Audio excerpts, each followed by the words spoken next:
Bueno, otra vez estamos aquí ya con la primera sesión que vamos a analizar en qué situación estamos, cuál es el estado del arte de todo esto, cómo vemos el futuro a 5 años. Vamos a discutir sobre ello.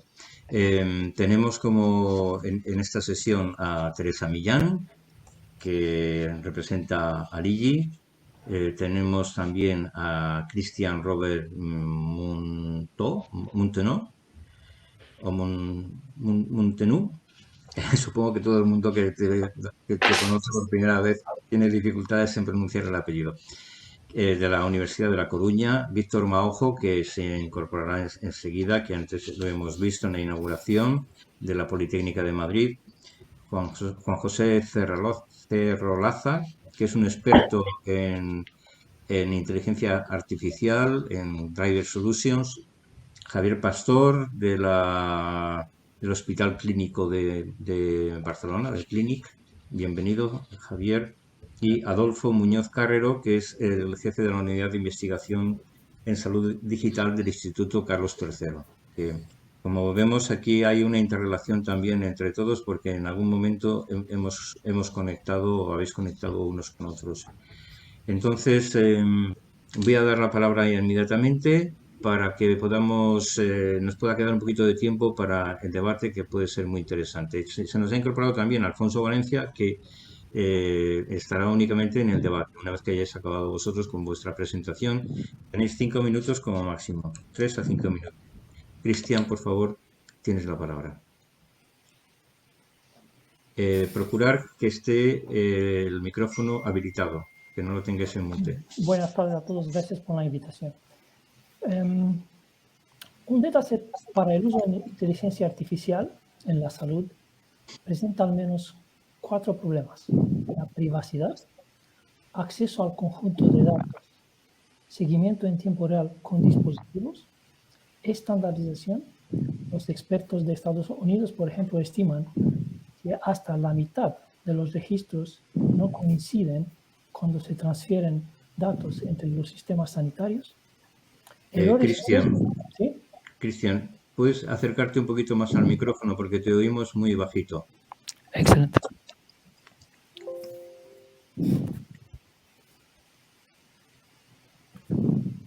Ok. Ahora espero que está mejor, ¿ok? Sí, muy bien. Perfecto. Ok, seguridad, errores y sesgos, por ejemplo, sesgos raciales y de género. Este puede pasar con modelos de inteligencia artificial. Seguridad, más del 37% de los profesionales informáticos sanitarios que respondieron a una encuesta dijeron que su organización había sufrido un incidente de phishing.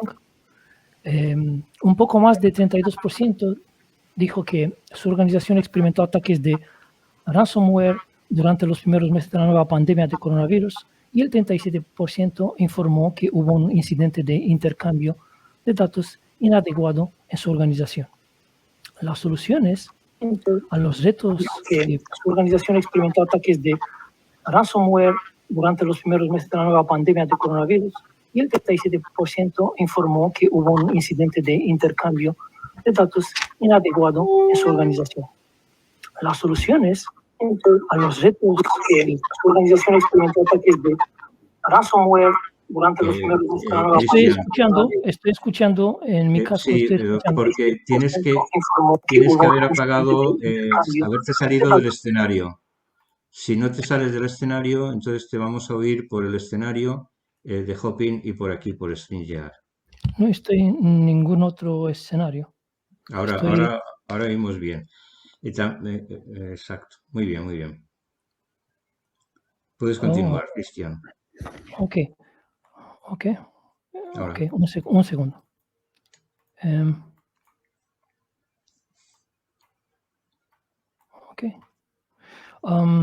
Bueno, las soluciones a los retos que plantea la gestión de los datos sanitarios pasan necesariamente por una combinación de técnicas, enfoques y paradigmas novedosos. La seguridad de los datos requieren la prevención de la pérdida de datos, la gestión de políticas e identidades y las tecnologías de encriptación, incluidas las que permiten a las organizaciones hacer un seguimiento de las acciones que afectan a sus datos. En cuanto a la estandarización, tanto los operadores tradicionales como Google, Amazon, como el startup Human API, por ejemplo, ofrecen herramientas diseñadas para consolidar registros dispares. En lo que concierne a la privacidad, los expertos coinciden en que la transparencia es la mejor política. El consentimiento de las partes interesadas debe darse claramente para evitar que se viole la voluntad de las personas tratadas. Y las capacidades de desidentificación que eliminan o ofuscan la información personal son una apuesta segura para los sistemas sanitarios, al igual que los métodos de preservación de la privacidad, como la privacidad diferencial, el aprendizaje federativo y el cifrado homomórfico. El aprendizaje federativo es una técnica que enfrenta un algoritmo que entrena un algoritmo de inteligencia artificial a través de dispositivos o servidores descentralizados que contienen muestras de datos sin intercambiar dichas muestras, lo que permite a varias partes construir un modelo común de aprendizaje automático sin compartir datos de forma liberal. Es porque casi siempre hay un problema de compartir datos con los participantes. La privacidad diferencial propone compartir públicamente información sobre un conjunto de datos, describiendo patrones de grupos mientras que se ocultan datos individuos. Y el cifrado homomórfico es una forma de criptografía que permite usar redes neuronales, por ejemplo, como modelos de inteligencia artificial con datos cifrados directamente sin tener los datos originales. Bueno, voy a acabar rápido porque ya son los 5 minutos para decir que para intentar responder la pregunta ¿dónde se hacen las predicciones con información personal? Normalmente hay servidores centrales, pero espero que en el futuro vamos a poder hacer las predicciones con nuestros datos médicos en nuestros dispositivos, como intento hacer yo mismo en mis aplicaciones. Nunca la información sale de un dispositivo, solo si el usuario debería tener una opción para mandar las predicciones al sistema de salud. Esto podría ser una modalidad. Pero las predicciones deberían estar en la propiedad del usuario. Ok, paro aquí porque son unos 5 minutos, son un montón de otras cosas que podría decir. Gracias. Muchas gracias, Cristian. Espero que en el debate posterior pues podamos escuchar todo eso. Vamos a dar ahora la palabra a Juan José Cerrolaza. Juan José, que decíamos antes que es un experto en AI-driven, ¿no? En inteligencia artificial, en soluciones. Tienes la palabra, por favor. Tienes que habilitar el micrófono. El micrófono. Hola, buenas tardes. ¿Se me escucha ahora? Sí, sí. Perfecto. Muchísimas gracias también por esta oportunidad para utilizar aquí. Sí, bueno, matizando mi trayectoria, ¿verdad? Yo soy doctor en telecomunicaciones, hace varios años en Estados Unidos, en el Hospital Pediátrico de Washington, luego en Imperial College, también desarrollando sistemas de inteligencia artificial para sistemas radiológicos, y ahora estoy en el grupo como jefe director de soluciones de AI en la empresa Quant AI. Un poco para contextualizar también mi opinión, ¿verdad? Y este contexto viene, pues, bueno, por mi experiencia en inteligencia artificial, sobre todo aplicado al contexto radiológico. Y muy brevemente intentaré responder, pues, a lo que creo que son las 3 preguntas en las que se estructura, pues, la sesión de hoy. ¿En qué situación estamos? Pues en plena pandemia. Creo que no es nuevo, ¿verdad? Y sí que es cierto que se ha demostrado, por ejemplo, que el sistema ha colapsado en varios aspectos y es posible o muy de esperar que con una correcta implantación de soluciones de inteligencia artificial y una gestión pues correcta de los datos, pues muchas de estas cosas se hubieran podido quizás no paliar, pero sí resolver de otra manera un poco igual más ágil. Pero para ello creo que son imprescindibles 2 elementos fundamentales. No sé si el resto de compañeros estarán de acuerdo. La primera, bueno, pues soluciones tecnológicas capaces de trabajar y extraer información. sea, soluciones de inteligencia artificial capaces de procesar esos datos.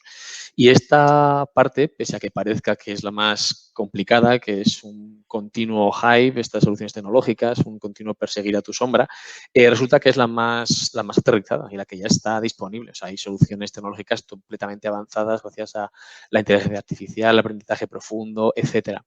Sin embargo, el reto, como mencionaban anteriormente, es realmente la gestión de los datos. Y en nuestro país, y no solo a nivel europeo, sino en nuestro país, hay una gran asimetría. O sea, la forma en la que se estructuran los datos entre diferentes comunidades autónomas, incluso diferentes instituciones sanitarias, es muy dispar.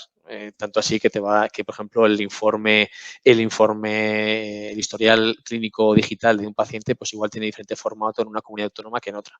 Y esto, como comentaba anteriormente el compañero, pues es totalmente inabordable a la hora de aplicar soluciones de inteligencia artificial o de analítica avanzada que puedan desplegar todo su potencial para asistir al diagnóstico o al sistema sanitario. El segundo punto, ¿cuál es el estado del arte? Pues bueno, la respuesta yo creo que está muy avanzado y la respuesta ya no es, la pregunta, perdón, ya no es si la inteligencia artificial puede ayudarnos. Eso está resuelto, es cierto que sí, sino la pregunta es el cómo.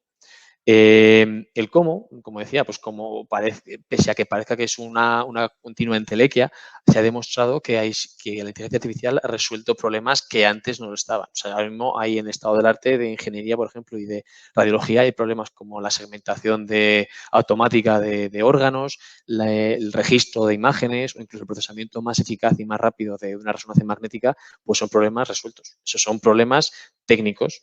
Y el siguiente gran reto, por ejemplo, es la segunda derivada, que es la asistencia al diagnóstico. Ayudar a esa predicción, proporcionar ratios de predictibilidad. O sea, es decir, muchas veces se cree que la pregunta es si la inteligencia artificial va a sustituir al profesional. No, la respuesta es no. Pero sí es cierto que aquellos profesionales que la utilicen sustituirán a aquellos que no. Y para ello, como decía, tienen que desarrollar estas soluciones que demuestren eficacia y eficiencia a la hora de asistir al diagnóstico. Un reto muy importante al que se va a enfrentar el estado del arte es generar confianza. Confianza en que los algoritmos sean auditables, que se rompa ese paradigma de caja negra y que cuando proporcionan un diagnóstico o una primera aproximación al diagnóstico final, pues que el radiólogo entienda el por qué ha surgido esa recomendación. Eso es muy importante y es algo en lo que el estado del arte está trabajando muy, muy enérgicamente. Y ya para terminar, pues ¿cómo vemos el futuro en 5 años? Pues bueno, se acaba de presentar recientemente por parte del gobierno pues, la Estrategia Nacional de Inteligencia Artificial. Muy ambiciosa, aunque también es cierto que llega un poquito tarde y quizás no es tan ambiciosa como otros países, como por ejemplo Francia, que ha avanzado un poquito más en ese ámbito, pero desde luego muy, muy esperanzadora. Yo creo que en 5 años espero, ¿no?, que las soluciones tecnológicas, como decía antes, el ámbito de asistencia al diagnóstico haya avanzado más, siempre a la cola o en la base de esa estandarización de los datos y una gestión del dato de calidad. Yo creo que espero que la tecnología vaya por ahí. Muy bien. Muchísimas gracias, Juan José, por atenerte al tiempo que tenemos establecido. Voy a dar la palabra ahora a Javier Pastor, que es el jefe de la Unidad Informática Médica del Hospital Clínic de Barcelona, un hospital emblemático, uno de los hospitales más importantes de España. Javier, tienes la palabra. Muchas gracias, Ignacio. Gracias a todos. Yo creo que los que estamos siguiendo este debate desde el principio, pienso que muchas cosas que se han ido diciendo pues entran perfectamente dentro de lo que intentaremos resumir y sobre todo ofrecer nuestra opinión personal, ¿no? Biounidad es una unidad pionera en el tema de la informática médica en los hospitales. Empezamos hace 25 años, en el 96, justo al final de aquel boom que hubo de la época de la inteligencia artificial, ¿no?, cuando en los años 90, principios de los 90, y que parece que se desinflaba, ¿no?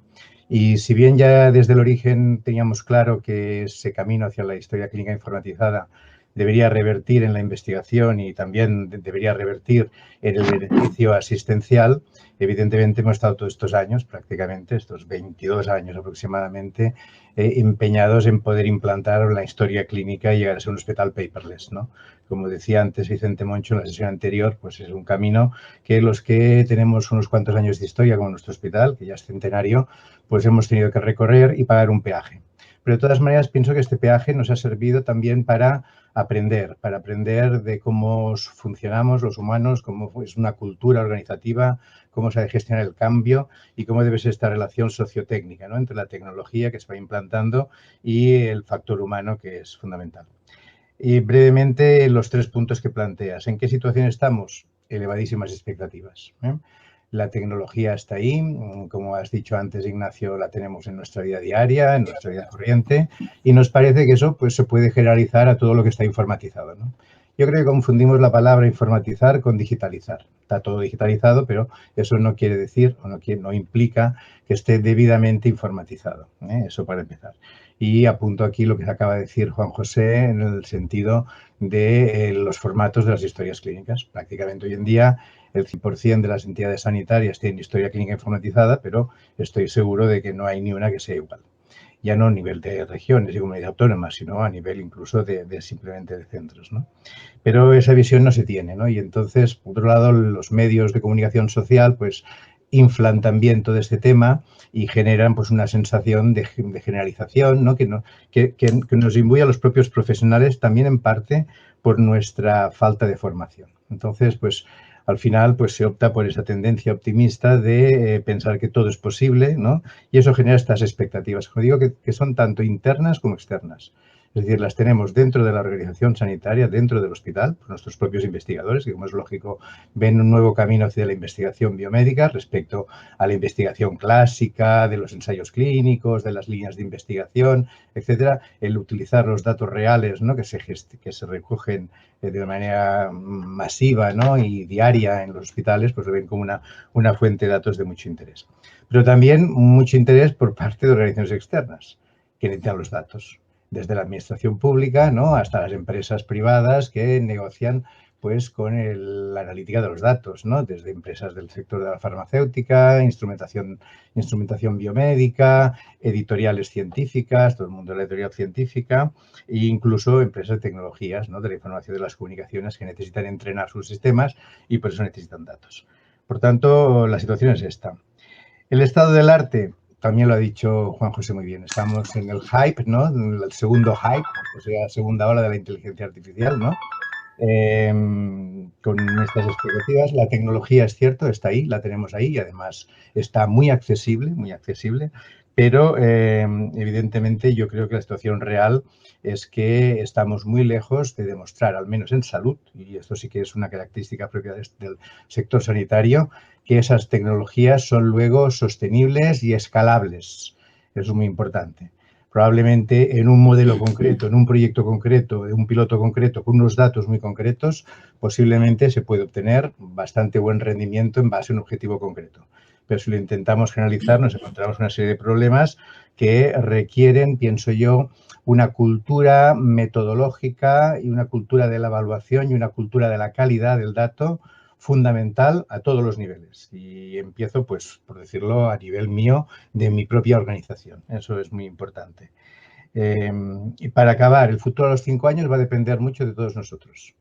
Pienso que depende de los actores. Y los actores somos, para empezar, los profesionales, que hemos de buscar esa formación que nos falta. En los currículums de la carrera de medicina todavía se está explicando la bioestadística como se explicaba cuando yo estudié, que fue la primera promoción que incluyó la bioestadística en el currículum de medicina.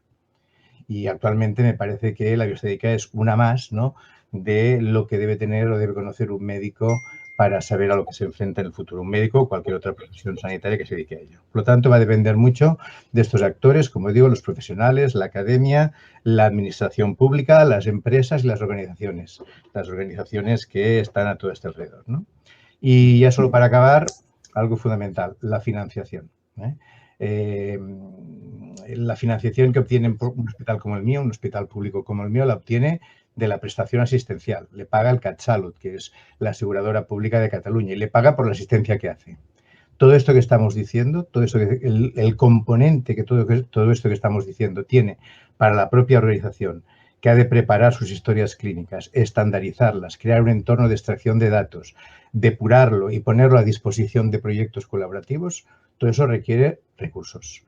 Y no son solamente recursos tecnológicos, no son solamente infraestructuras, son también muchos recursos humanos que hoy en día pues empiezan a aparecer como nuevas profesiones, pero que aún están bastante desagregados. Es decir, hace falta una interconexión, una permeación, por decirlo de alguna manera, de estas nuevas profesiones alrededor de lo que es propiamente el dato sanitario. Y sin olvidar, evidentemente, que para esa financiación, aparte de la financiación pública, todos estamos de acuerdo que de la manera adecuada hay que potenciar la colaboración público-privada. Y con eso acabo mi intervención. Muchísimas gracias, Javier. Desde luego has tocado todos los temas. Luego hablaremos sobre ello. Yo ya me he apuntado aquí alguna cosita que os quiero plantear y todo lo que habéis comentado. Bueno, Víctor Maojo, que se incorporó tardíamente, le hemos dejado también para el final, para que reposara. Y bueno, pues Víctor, tienes tus minutitos controlados. Tienes la palabra. Habilita el micrófono. Va. Muchas gracias y pongo otra vez otras transparencias.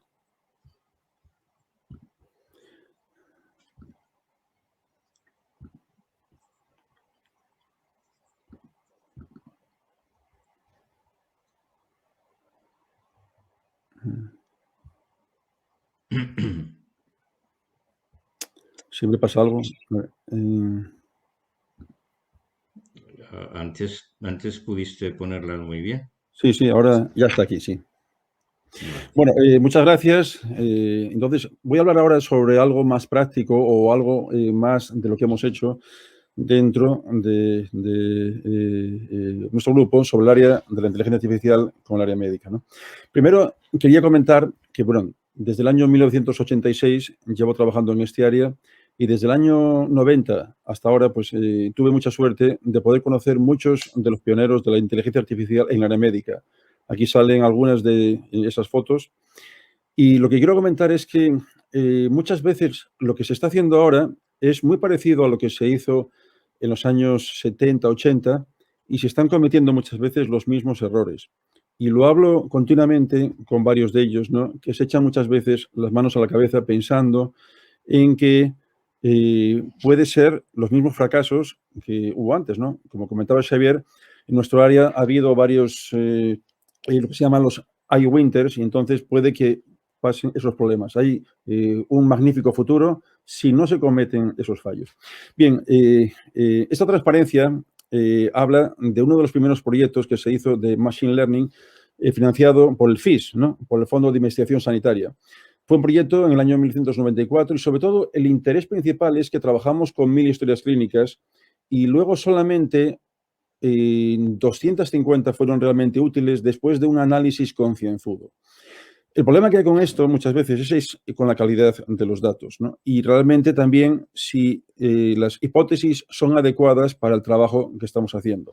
Un problema principalmente de los informáticos y de mucha gente, y lo veo yo, pues como catedrático de inteligencia artificial en una escuela que es de pura informática, es que muchas veces los informáticos no prestan atención a la calidad y al diseño de los datos y eso hay que hacerlo con un criterio médico. Si no, el fracaso va a ser total. En un ejemplo por esto, comentaba cómo habíamos estado trabajando con unas 1000 historias clínicas que nos parecía muchísimo. Mucha gente nos decía, ¿cómo son tantas? ¿No? Bien, hoy trabajamos extrayendo información de 400 millones de historias clínicas en un proyecto que estamos haciendo con la compañía TrinetX dentro de nuestro grupo, ¿no? Dirigido por uno de mis colaboradores. Aquí también puede verse el que fue el primer proyecto, creo que tengo aquí, sí, el primer proyecto europeo para la integración clínico-genómica, de información clínica y de información genómica. Fue un gran éxito y el problema nuestro que hubo con eso es que nos adelantamos 10 años a la necesidad real, ¿no? Creamos varias publicaciones que fueron luego citadas ampliamente, pero ese problema que fueron 10 años antes. Luego nos dedicamos con otros temas que no tenían que ver, nada que ver con esto o eran distintos. En el área de la medicina personalizada, nosotros hemos estado trabajando con 3 proyectos europeos que justamente la idea era cómo combinar la información médica de diversas fuentes, historias clínicas, bases de datos, de PubMed y otras, ¿no?, con la información genómica, ¿no? Estos fueron los proyectos P-Medicine, el Integrate y el Eureka, ¿no? Entonces, un poco comentando lo que comentaba antes Alfonso, nos hace falta todavía la integración del trabajo que se ha hecho en la informática médica con el trabajo que se está haciendo con la información genómica, ¿no? Y eso se ha estado haciendo desde hace 20 años, ¿no? Y hay muchos esfuerzos que pueden ser útiles para ello, ¿no? De hecho, bueno, pues en estos temas hemos hecho multitud de papers, ¿no?, de aplicaciones sobre varios temas. Por último, quería comentar sobre el tema del deep learning, ¿no?, que es realmente por lo que estamos hoy aquí. O sea, si la inteligencia artificial tiene un boom en los últimos años, desde el año 2013, es por el éxito gigantesco de las aplicaciones de deep learning. Bien, nosotros trabajamos con redes de neuronas prácticamente desde el año 1990. En aquellos tiempos no era factible hacer aplicaciones clínicas reales por la poca potencia de los ordenadores, aunque los algoritmos son bastante parecidos a los que hay hoy, simplemente aumentan la complejidad, pero muchas veces son muy similares a lo que había entonces, ¿no? Nosotros estamos trabajando ahora, por ejemplo, con leucemia, que se puede ver aquí una foto, con proyectos de nanopartículas, que hay 2 proyectos, con deep learning asociado con los genogramas y también para búsqueda con Natural Language Processing dentro de bases de datos gigantescas como puede ser PubMed, donde analizamos todos estos, los 32 millones creo que hay de referencias dentro de PubMed. Bien, todo esto nos lleva a un futuro a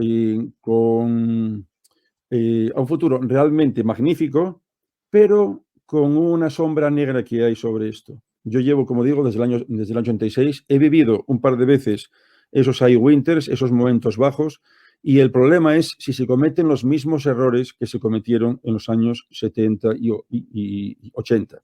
Esas lecciones son conocidas, pero hoy son olvidadas. O sea, muy poca gente realmente hace caso de eso. Y un ejemplo es el proyecto Watson, ¿no? Watson... Tienes que ir terminando ya. Sí, el proyecto Watson, por ejemplo, cometió esos mismos errores y por eso IBM tuvo pues bastantes problemas por culpa de ello, ¿no? Muchas gracias y ya está, ¿no? Muchísimas gracias, Víctor. Bueno, ahora vamos a escuchar a Teresa Millán, que ya os ha oído a todos, ya tiene una idea global y vamos a prestar atención a sus sensatas palabras. Teresa, tienes que habilitar el micrófono.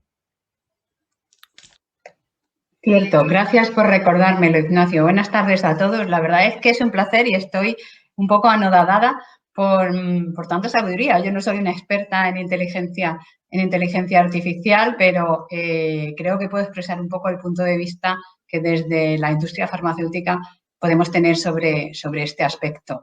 En principio, la industria farmacéutica obviamente es una gran beneficiada de una metodología o de una técnica como puede ser la inteligencia artificial. De hecho, en este momento ya se está aplicando para reducir el descubrimiento o el tiempo de descubrimiento de fármacos. Se utiliza en Drug Discovery. De hecho, hay organizaciones, pues no sé, como puede ser Benevolent, que están analizando grandes bases de datos de moléculas para identificar aquellas que a priori pueden tener algún tipo de actividad farmacológica. Nosotros en Lilith, de hecho, tenemos un ejemplo. Una de nuestras moléculas fue identificada como una potencial molécula con actividad frente al coronavirus. Como consecuencia de eso, se pusieron en marcha ensayos clínicos para verificar estas propiedades farmacológicas y, por supuesto, para ver si tenía eficacia y era un principio activo seguro contra el coronavirus, y estamos ya a punto de conseguir una autorización condicionada en la EMA y ya la han conseguido en Estados Unidos. Esto es impensable, era impensable hace años. O sea, esta reducción del tiempo de descubrimiento de fármacos. Por supuesto, hay que seguir investigando. Pero este aspecto, como es el aspecto de la facilitación de los ensayos clínicos, la identificación de pacientes en bases de datos, cómo se pueden recoger los datos y tratar y trazar, una vez que los pacientes han participado en el ensayo, obviamente va a ser una revolución y va a recortar muchísimo el tiempo de descubrimiento de fármacos. Pero, por otra parte, también la industria farmacéutica forma parte de los ecosistemas sanitarios y, por tanto, tiene que interactuar con ellos, siempre pensando en cuál es el mayor beneficio para el paciente y cómo se pueden servir los profesionales sanitarios de estas técnicas y de la colaboración que pueda proporcionar la industria farmacéutica. ¿Dónde estamos ahora mismo? Pues yo creo que estamos en un momento, como hemos visto, en el que hay muchas iniciativas, brillantes iniciativas, pero probablemente, si miramos al futuro, lo que tenemos que hacer es aunar esfuerzos para conseguir beneficiarnos. Y para eso yo creo que hay que eliminar algunas barreras. Una barrera es, obviamente, la estandarización de los datos. Cómo se pueden interconectar grandes bases de datos para que esos datos puedan ser utilizados de forma segura. Cómo se puede ir hacia una anonimización de los datos para que se respeten todos los derechos de privacidad que tienen los ciudadanos, que son quienes aportan los datos de salud. Cómo se puede ir hacia un entorno en el cual los algoritmos sean seguros, no tengan sesgos, por tanto generen confianza, y creo que eso es algo que ha comentado Juan José Cerrolaza. Y cómo se pueden evaluar estos organismos, estos algoritmos y la técnica para que pueda ser utilizada de una forma segura y de una forma que sea lo más útil posible para todos. Todas estas barreras, en definitiva, necesitan de un impulso político, porque al final hay que abordar modificaciones regulatorias, tenemos que dar cabida de una forma que garantice seguridad y respeto a los derechos de los ciudadanos cuando se lleven a cabo estas prácticas, y también hace falta financiación, y también es algo que se ha comentado. O sea, esto es caro, tiene beneficios importantes, pero hay que hacer una inversión. Y aquí abro un paréntesis porque creo que estamos en un momento excelente con la utilización o la posible utilización de los fondos Next Generation de la Unión Europea para poder financiar infraestructuras y para poder financiar una base que nos sirva para poder ir hacia la medicina del futuro, que obviamente está en todas estas técnicas. Y no quiero olvidarme ni de los profesionales sanitarios ni de los pacientes, porque los profesionales sanitarios necesitan formación, necesitan apoyo, necesitan sentirse cómodos utilizando estas tecnologías.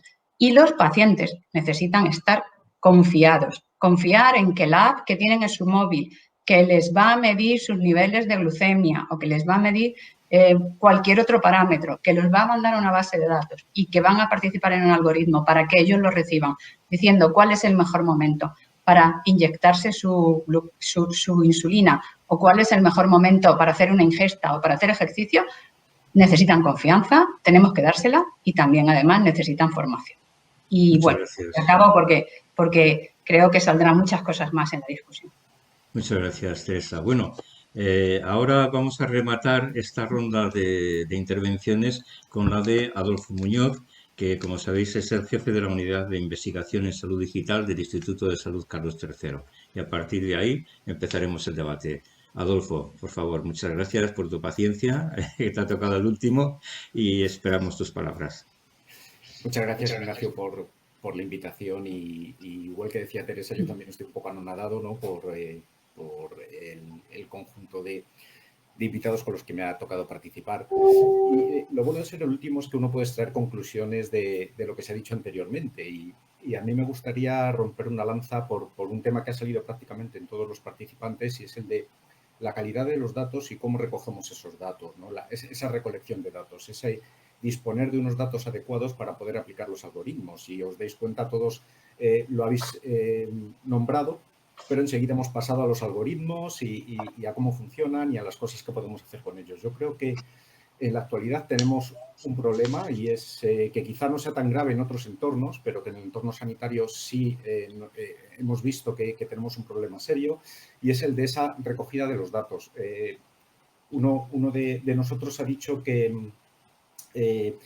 prácticamente todas las historias clínicas son diferentes y eso hay que ponerle remedio. Bueno, quizá no se pueda poner remedio a esa diferencia entre las distintas historias clínicas. Quizá eso sea muy complicado, porque no podemos hacer que todo el mundo hable el mismo idioma, ni siquiera en España, ¿no? Decía el líder del proyecto Historia Clínica del Sistema Nacional de Salud que en España tenemos una oportunidad porque somos como una Europa en pequeñito, ¿no? Dadas las diferentes comunidades autónomas que tienen todas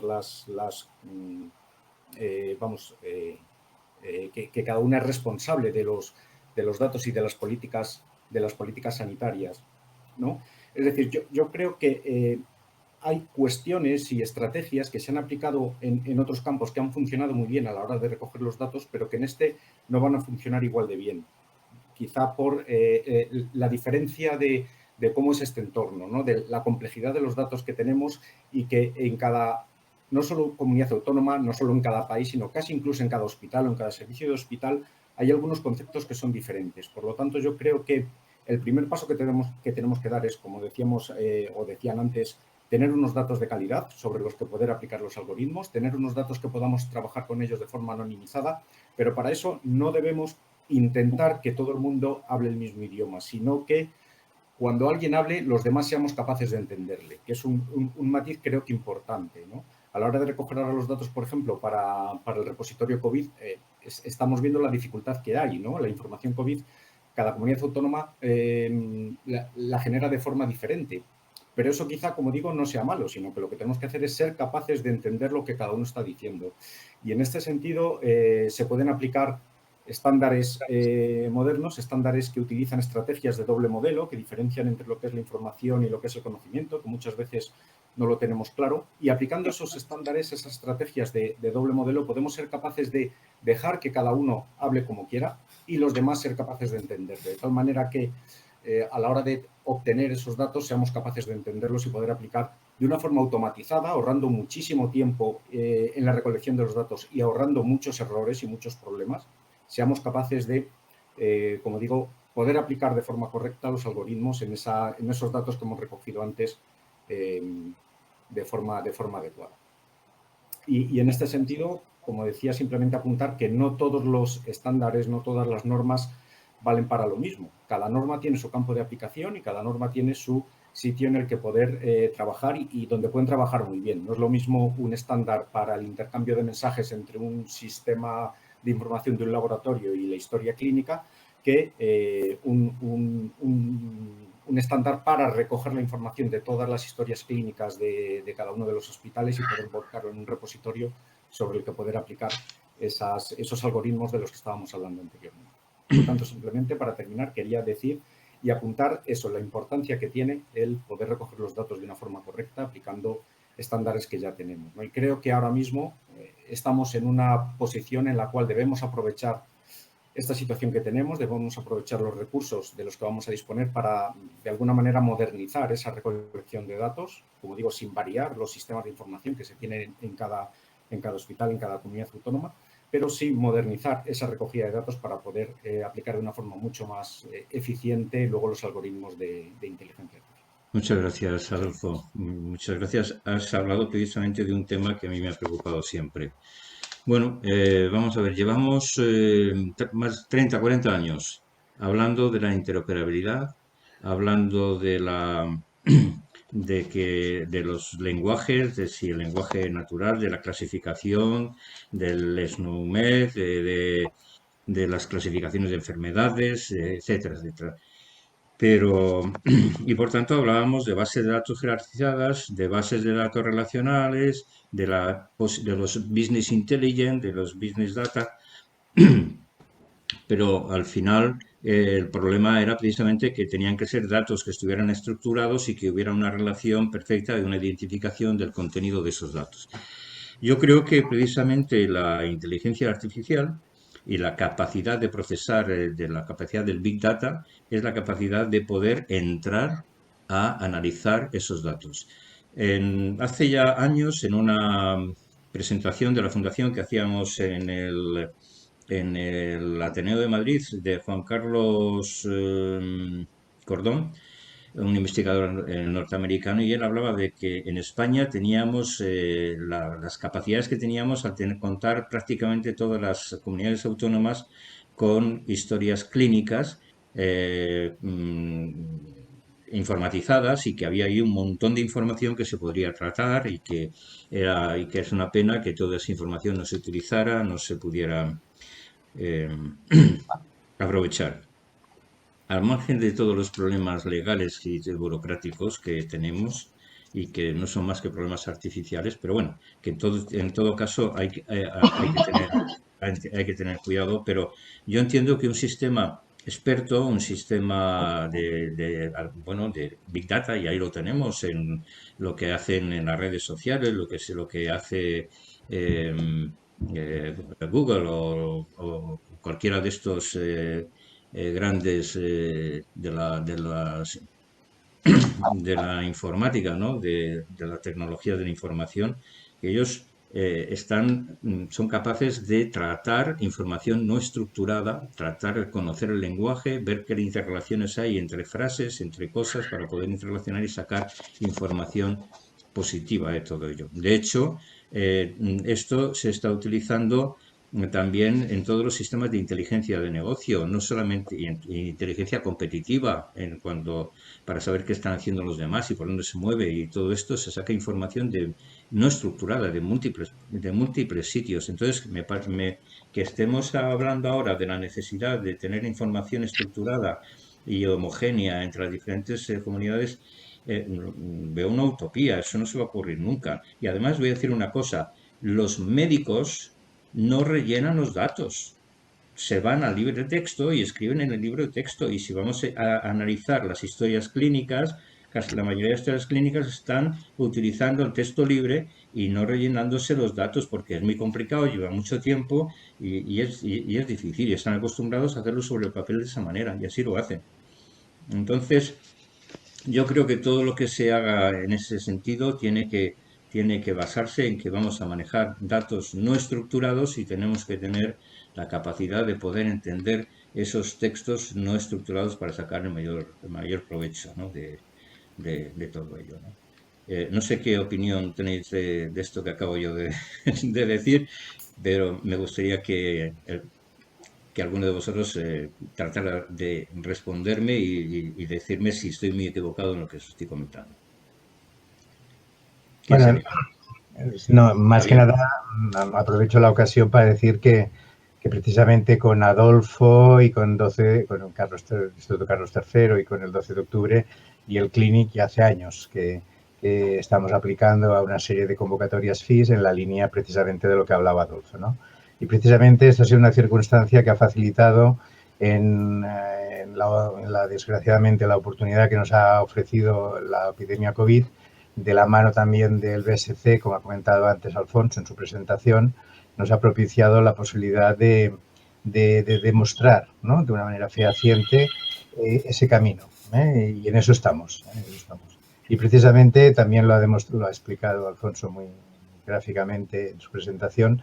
También consideramos lo que dices, Ignacio, es decir, que al final el médico es lo que uno se siente más cómodo y más en una situación de estrés, es expresándose en lenguaje natural.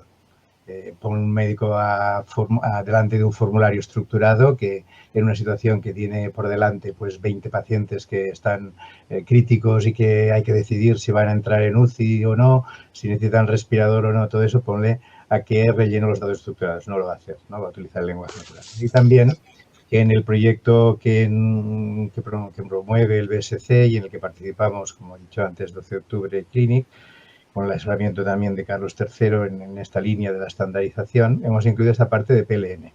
Y es muy interesante ver cómo se comporta estas tecnologías cuando se llevan al entorno real, ¿no?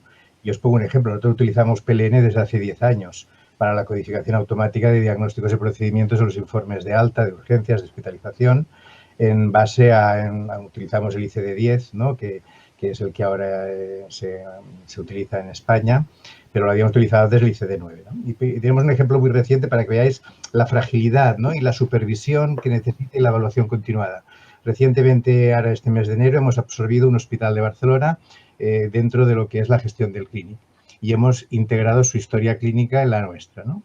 pues toda esta parte de PLN que teníamos con un nivel, una eficiencia del 95% aproximadamente en cuanto a calidad de la codificación, con esta absorción, pues ha bajado el rendimiento. Y es un hospital catalán, quiero decir, de Barcelona, un hospital que hace años que funciona, ¿no? Y que no es un nuevo venido, ¿no? Pues simplemente el que los médicos tienen otra manera quizá de expresarse en el lenguaje natural hace que el aprendizaje y la supervisión del aprendizaje de estas herramientas pierda eficacia, ¿no?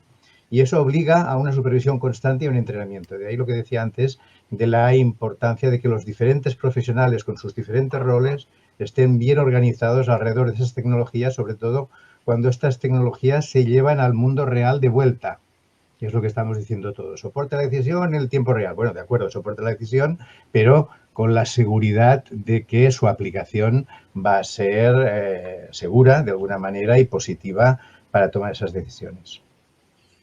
Bueno, aquí precisamente hay dos preguntas de la gente, de los asistentes, que sobre la posibilidad de la estructuración de las historias clínicas, de crear unas nuevas historias clínicas estructuradas y si también si se puede homogeneizar entre comunidades autónomas.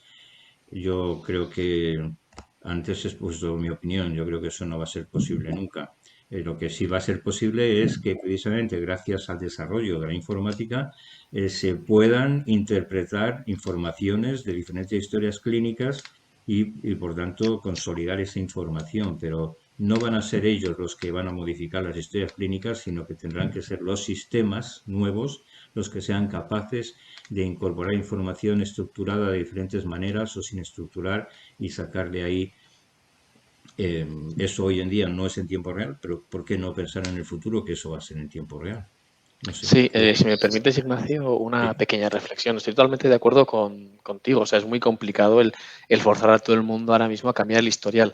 Pero por dos razones. Además, tampoco es viable ni creo que desde el punto de vista de ingeniero, ¿no? Ahora me pongo el gorrito de ingeniero, no creo tampoco que fuese la más eficaz. ¿Por qué? Pues porque, como dices tú, ¿no? Al final los profesionales trabajan de una determinada manera y muchas veces se demuestra que no es la mejor solución cuando fuerzas un cambio que no les es práctico en su día a día, porque básicamente le estás forzando, o sea, estás poniendo palos en las ruedas, ¿verdad?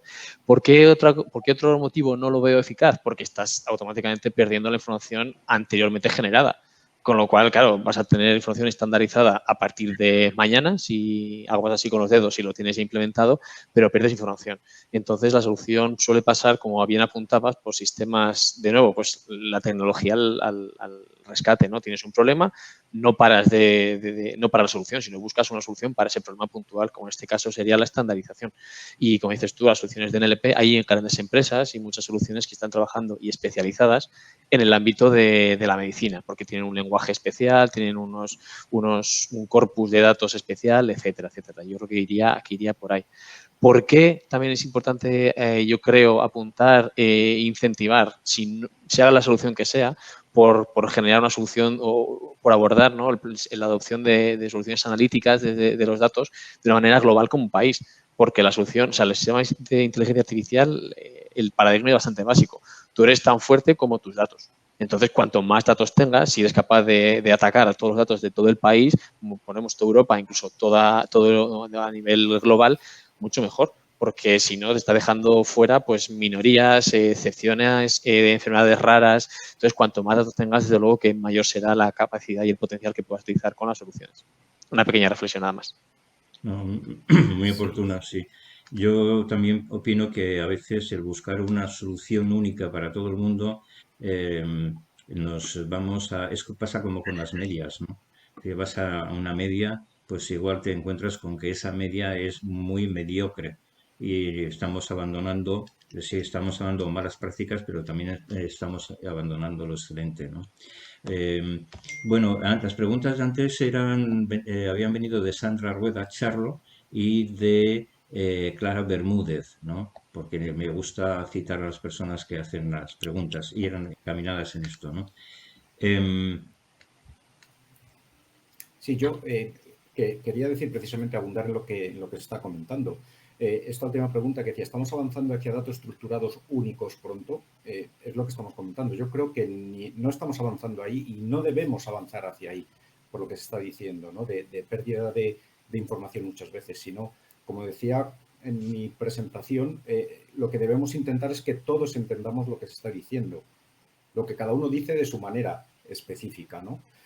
Ahora con el COVID hemos tenido, por ejemplo, el informe que se pedía desde ISARIC ha variado. Desde el principio ha incluido nuevas variables hacia la mitad y ahora es diferente de cómo era en un principio. Si nosotros tenemos los mismos datos estructurados para todos, no nos va a ser posible contestar o rellenar ese informe, ¿no? Tenemos que ser capaces de extraer los datos necesarios para cada uno de los objetivos que tenemos, que son objetivos distintos, y a través de ahí ser capaces de dar esa información. Pero como digo, si todos vamos a tener lo mismo, vamos a perder variabilidad y vamos a perder oportunidades. Víctor.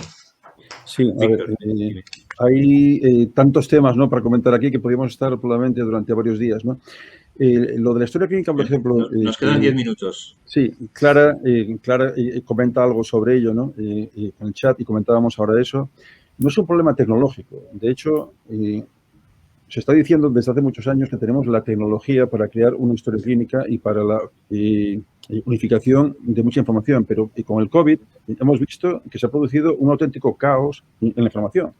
Y lo comentan los médicos que están trabajando dentro de ello, ¿no? Por ejemplo, salud pública, ¿no? Pues ha habido un caos de la información, de cómo manejar, cómo volcar los datos, cómo hacer toda esa integración, ¿no? Entonces, tenemos la tecnología, pero no la voluntad para que se arregle. Y eso no es un problema no solamente nuestro, ¿no? En los Estados Unidos, ya George Bush hizo una ley para que se hiciese una sola historia clínica para todos los americanos, ¿no? Y esto hace 20 años. No lo han podido hacer. ¿Por qué? Porque hay 800 empresas que están vendiendo sistemas para historias clínicas, ¿no? Entonces, no es un problema solamente tecnológico, sino es un problema comercial y es un problema político, ¿no? La tecnología ya existe para muchísimas cosas que se pueden hacer. Lo que no puede haber, lo que es mucho más complicado, es la unificación de las empresas, los intereses comerciales, los intereses políticos y de las comunidades, ¿no? Y eso es un problema que tiene muy difícil solución, como comentaba Ignacio, ¿no? Yo lo que pienso es que lo más importante es poner a disposición de los investigadores la información que tenemos. Tratar de resolver el problema de la confidencialidad para que no haya problemas de búsqueda y de capacidad, sobre todo además quitando aquellos casos que puedan ser relevantes, es decir, voy a quitar los casos de personas famosas o de políticos famosos para que no haya problemas de identificación, ¿no? Pero el resto, tener toda esa información disponible, donde podamos saber las enfermedades, las patologías, los procesos, los episodios, las medicaciones, los resultados en salud, y trabajar con todo eso, tiene que ser extraordinario. ¿Qué duda cabe? Habrá gente que trabaje con todo eso para el bien, y también habrá gente que trabaje con todo eso para el mal. En todo en la vida, la historia es así. Cada vez que hay nuevos descubrimientos, unos lo usarán para el bien y otros para el mal. Pero el descubrimiento tiene que salir y seguir adelante, porque esa es la trayectoria de los hombres, ¿no? No podemos... yo, por ejemplo, hay hospitales privados que también tienen sus bancos de datos muy importantes y que los están ofreciendo y que están teniendo dificultad para poderlos ofrecer desinteresadamente, por cierto. No sé qué opináis de eso. Yo quería hacer dos reflexiones al hilo de estos comentarios. Uno es que me gustaría que esto lo viéramos en una perspectiva europea e internacional. O sea, no solo no tiene sentido que intentemos tener una historia única en España, sino que además necesitamos integrarla con el resto de Europa. Si no, España sola es muy pequeña en términos cuantitativos y cualitativos, ¿no? Entonces, creo que todos podemos estar de acuerdo en que lo único que va a funcionar en el futuro que podemos prever son modelos federados, tanto para los datos genómicos como para los datos médicos, porque no va a haber una forma de producir repositorios únicos y hay tecnología suficiente para operar sobre repositorios distribuidos y federados. Tenemos un problema grave, que es que no tenemos un sistema de cloud público-privado europeo.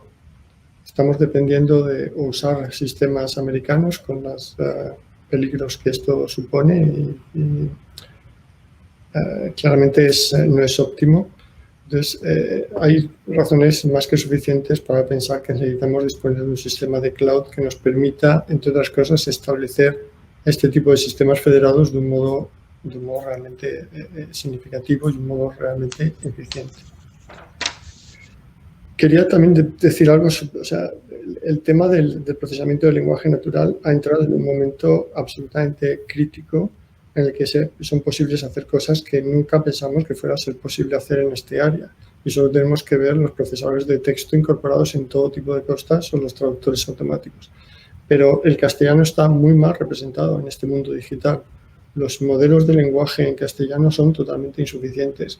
Y sin los modelos de lenguaje en castellano es muy difícil tener modelos de lenguaje aplicados a biomedicina, por ejemplo. Necesitamos modelos generales para luego desarrollar modelos especializados. O sea que, siendo cierto que disponemos de una tecnología muy potente, también es cierto que como país, como no hagamos un esfuerzo por mejorar nuestra capacidad en áreas como el procesamiento del lenguaje natural, vamos a tener problemas de representación a nivel internacional. Y mi último punto, que ha salido antes y creo que lo has mencionado y es muy importante, la GDPR, la Ley de Protección de Datos Europea, fue inventada para facilitar el uso de los datos para investigación. Son las implementaciones lo que está convirtiendo en una pesadilla el uso de los datos. No está en el origen ni está en la ley en sí misma. Entonces creo que aquí hay una reflexión importante sobre qué implementación y qué uso se está haciendo de esta normativa europea en las implementaciones y en las interpretaciones que se están haciendo en España y en otros países. Sí, bueno, ha habido tentativas. Yo recuerdo cuando en Cataluña la tentativa que hubo mientras en el mandato de Boi Ruiz de poder ceder esa información y cómo entonces se echaron al cuello diciendo que quería vender la información o que hoy las empresas iban a utilizar esa información para cosas muy malas. Es decir, hay aquí una contestación social que es la que igual está haciendo, impidiendo esto y no como tú decías, la legislación. También quería decir que, bueno, me parece muy bien todo el tema europeo e internacional, pero no esperemos a una solución desde Europa. Hagamos nosotros nuestra solución. En España hay mucho ingenio, mucho conocimiento, mucha capacidad y lo que hay que hacer es ayudar a todas aquellas startups, aquellas personas que están desarrollando ese conocimiento, porque ganamos.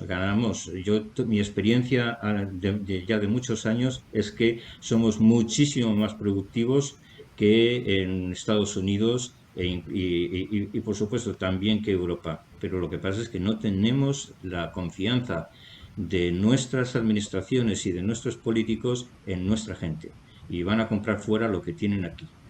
Bueno, salvando ese tema, tengo aquí una pregunta de Javier Hernández González que dice, hombre, las 4 grandes ya están trabajando en ello. Se refiere al tema de la lectura de información no estructurada, ¿no? Del lenguaje natural, ¿no? Y concretamente Amazon ya tiene una aplicación que traduce la información no estructurada de la historia clínica y Nacho Hernández Medrano también desde Sabana, por poner un... ¿Qué pensáis de ello? Me gustaría solo decir una cosa técnica. No sé si todo el mundo entiende, pero un modelo de inteligencia artificial, especialmente Deep Learning, es una función compleja, ¿ok? Que es una relación entre un input y un output. Y especialmente el Deep Learning es muy fuerte, con resultados excelentes, con datos no estructurados. Quiero decir, texto, imágenes, sonidos, ¿ok? Así que teóricamente es muy posible que con un input que sea un texto de un médico, puedes tener un output que es una estructura específica. Quiero decir, hacer una estructura de unos datos que no están en la forma que tú quieres. Y por supuesto que otros tienen ya estas herramientas porque se pueden hacer. Si creaste ese dataset de un input y un output, el input es lo que escriben los médicos y el output es la estructura que tú lo quieres, con los datos en la estructura que tú lo quieres, efectivamente el AI que lo tienes entre el input y el output lo va a hacer. Es una cuestión solamente, puramente de dataset, no es una cuestión de técnica. Como ha dicho también señor Víctor, es así. tenemos toda la técnica, especialmente de language processing, que es extraordinaria ahora mismo, exactamente ahora mismo. ¿Okay? Quiero decir, se pueden hacer, simplemente se necesita datos, nada más. El resto se puede hacer. Se puede hacer cualquier modelo entre cualquier input y cualquier output. Esto es la definición de una red neuronal. Es un aproximador universal. La gente no entiende esto porque siempre veo preguntas, ¿se puede hacer este modelo? ¿Cómo que no se puede hacer este modelo? Sí, puedes hacer un modelo. Dame unos datos y hacemos el modelo. No existe esta pregunta. Sí se puede hacer todo. Es cómo, dónde son los datos, qué poder de cálculo, qué tiempo y qué error queremos. Nada más. Gracias. Muy bien, muchas gracias. ¿Alguna observación sobre lo que ha dicho? Si no tenéis ninguna observación más. Yo quería hacer solamente un pequeño añadido en Sí, relación a esta última pregunta y al comentario de Cristian. Aparte de la tecnología y los datos, necesitamos buenos maestros que enseñen bien a los sistemas. Y esto en el caso de PLN es clarísimo. Es clarísimo. Es decir, todos estos sistemas que se citan aquí en esta pregunta, pues sí, estos y otros no existen, ya lo hemos dicho, son producto de la investigación de muchos años y al final han adoptado una forma comercial. Pero si no hay unos buenos maestros que supervisen y valoren y validen este aprendizaje, el resultado no se podrá llevar a la práctica. La negación, los condicionales, la referencia al pasado, a los antecedentes, a los familiares, es decir, hay todo un contexto que no está solamente explícito en el lenguaje, sino que también está implícito en la interpretación que hacen los profesionales, en la manera de escribir y en la manera de interpretar, ¿no? Cuando lo recuperan. Y eso pues es muy difícil de conseguirlo con la aplicación exclusiva de la tecnología. Por lo tanto, unos buenos maestros... Quería añadir tenemos aquí a los catedráticos, ¿eh? Bueno, y además, sobre lo que dices, una coma puede cambiar el sentido de la frase. Sí, creo que querías hablar, Alfonso, Sí, ¿no? quería añadir a lo que dice Javier y a estas preguntas sobre las compañías que tienen productos de procesamiento de lenguaje natural en áreas de biomedicina. Primero, es estupendo que haya compañías que tengan productos en este área y que los vendan, porque lo que esperamos es que haya productos que comprar y que haya un desarrollo económico. Mi único pero es que esto está muy bien siempre que desde el sector público tengamos capacidad para controlar la calidad de los productos. La situación que se está produciendo ahora mismo en muchas de estas áreas es que se están produciendo productos cuyo único aval es la palabra de la compañía sobre su eficacia, y esto es problemático desde el punto de vista de las compras públicas, de la implementación pública, pero también de las compras privadas. Necesitamos sistemas fuertes de evaluación que podamos acreditar para todo este tipo de productos, y ha salido antes, que necesitan validación y acreditación desde un punto de vista formal. Si no, corremos un peligro enorme de empezar a instalar sistemas que en realidad no sabemos qué calidad tiene. Claro, el software clínico tiene que pasar una autorización como lo tiene que pasar un medicamento o una terapia. Exactamente igual. Es otro producto sanitario y por tanto tiene que estar autorizado por la Agencia Española de Medicamentos y Productos Sanitarios, y no sé exactamente la función del Instituto de Salud Carlos III en esa línea, ¿no? Bueno, Víctor, contigo vamos a terminar porque nos hemos comido el tiempo, ¿vale? Comentar solamente que, bueno, que esta es una sesión rara porque todos los que estamos aquí hemos trabajado sobre inteligencia artificial, ¿no? Cuando generalmente todas las charlas que se dan en los últimos tiempos son por filósofos, periodistas, sociólogos, políticos, gente de todo tipo, ¿no? Lo cual es algo raro, ¿no? Esto, ¿no? Y luego comentar algo que lo llevamos comentando durante 20 años, ¿no? Esto no tendrá solución si no hay una formación mejor de los médicos, ¿no? Y en las facultades todavía falta eso, ¿no? El problema es que lo llevamos diciendo 20 años y entonces ya no sé si eso suena como disco rayado, ¿no? Pero bueno, hay que volver a decirlo, ¿no? O sea, que es necesario que los médicos sigan, o sea, que empiecen a haber más temas sobre informática y, lógicamente, sobre inteligencia artificial, ¿no? Sin eso es imposible que lo usen. Sí, bueno, me parece muy bien. Mira, antes de cerrar, quiero decir una cosa. La Fundación ha estado trabajando durante más de un año con un grupo de catedráticos de medicina, de decanos, de expertos en gestión, para diseñar un nuevo sistema de formación universitaria en medicina. las primeras personas más relevantes en este ámbito. No hemos podido continuar con él por razones de exceso de trabajo y de necesidad de apoyo de la propia fundación en este proyecto, pero indudablemente el otro día en la presentación del libro de el modelo de futuro de gestión de la salud que hicimos en la Real Academia Nacional de Medicina, donde, perdón, el libro era El impacto de la nueva medicina en el sistema sanitario, disculpadme, era el impacto de la nueva medicina en el sistema sanitario. Un primer volumen, ¿qué es la nueva medicina? ¿En qué consiste? Un segundo volumen, ¿qué impacto económico, social, organizativo, educacional tiene, ¿no? Y entonces ahí hemos decidido continuar con ese libro y esperamos que en breve tiempo lo podamos, en unos meses lo podamos publicar. Va a ser un libro colaborativo. Si alguno de vosotros está interesado en participar en el libro, bienvenido sea para que pueda aportar qué aspectos. El otro día decía, por ejemplo, un genetista, que es que salen los estudiantes de medicina sin haber estudiado genética, sin idea de genómica, ¿no? Pero quiere decir esto que se nos ha quedado anticuado el sistema. Hay que actualizarlo. Lo que tú decías antes, siguen estudiando la misma bioestadística del libro de José Luis Carrasco. Eso tiene que cambiar.